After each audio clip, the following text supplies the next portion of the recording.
Hi, I'm Tim. Welcome to our channel and thanks for logging on. If you enjoy these videos, do me a favor and subscribe to our YouTube channel right here at Watchbox Reviews.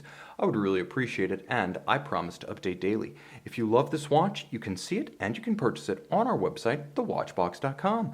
And today we were discussing a under-the-radar 2018 release from Audemars Piguet. A little bit ironic because a watch like this does anything but fly stealthily through the office or workplace, and the timepiece on my wrist, immense in rose gold with full gold bracelet, is a standout. A striking watch, but one of the soft-pedaled releases of SIHH 2018. This is the 26470OR, the Royal Oak Offshore Chronograph in 42mm. 42 actually understates the size of this watch. The only compact dimensions are that nominal 42mm diameter and the rather surprisingly slim 14.6mm thickness. Everything else is monstrous. My wrist is 16 centimeters in circumference, and you can see across the wrist the lug-to-lug of the case itself is 54mm, but if you include these intermediate plots, these two joining intermediate links on the outside, those can't be pushed perfectly straight down, so the watch does have a flare and a fight to it to the extent of 58mm across the wrist. I would say 15 centimeters circumference or more if you're going to wear this watch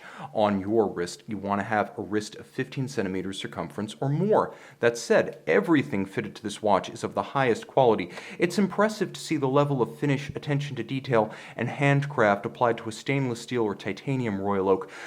More still if it is on a full bracelet, but when you take all of that fine finish, add a full bracelet, and render it in precious metal, we're talking a work of art on multiple levels. Note how the flared bevel that rises from the mid-case and expands along the lug hood perfectly runs, immaculately aligned and tapered down the links. Also appreciate the fact that the intermediate links themselves are so tightly fit that you can only see daylight between the primary links when looking through the watch. It is a very tight piece, not so much that it won't allow the wrist to vent on a hot day, and you can see that there's just enough gap there, but beautifully made, and it puts Patek Philippe to shame with proper sizing screws for removing the links of the bracelet. You'll also note that they're present on both sides, so you're going to get an excellent fit. Full deploying clasp and a robust one. It is sequential, so you do have to close one side before you close the other, but a small sacrifice for a mechanism this robust and this secure. Twin trigger release, and the trigger action is sublime. It feels chunky, substantial,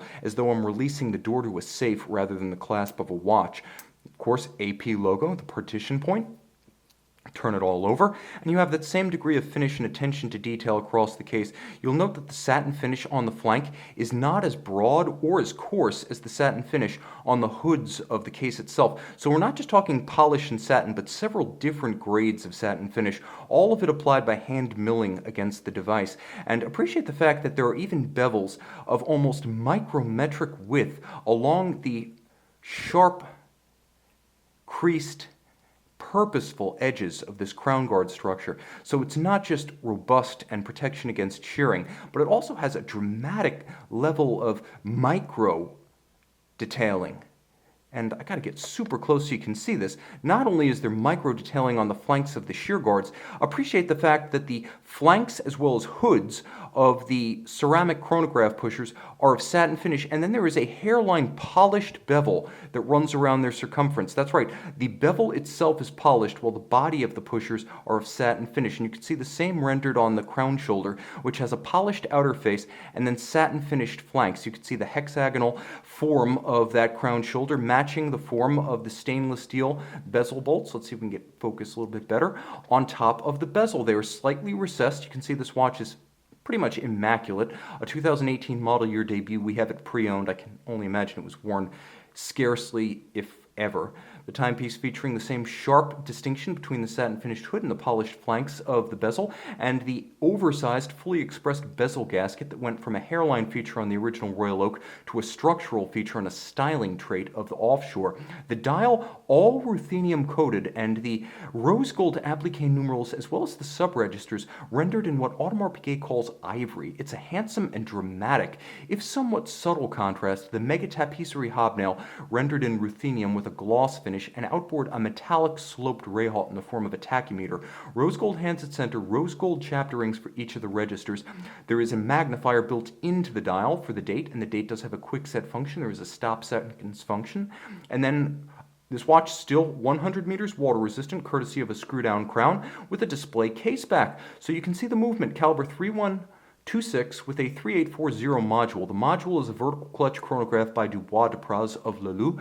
The base caliber is all Audemars Piguet, 22 karat gold winding mass, bidirectional winding, ceramic rotor bearings, engraved coats of arms of the Audemars and Piguet family, reminding you that AP is the oldest and largest Swiss watchmaker still in the hands of the founding families. Cote de Genève across the bridges, engine turned perlage across the base, polished screw heads with chamfered slots, full balance bridge with a free sprung index for shock resistance, beating away at 21,600 vibrations per hour with an immense balance designed to counteract the effects of shock and vibration on the wrist, 50-hour power reserve. Again, this is a watch with all the toys, plus the finish inside and out. Sometimes this model is described as the brick, and it's certainly that, but it's so much more. A brick of gold may be beautiful, but it's not an act of engineering art. This is. See the gallery on the watch box. A brick in the dark, Audemars Piguet Royal Oak Offshore Rose Gold.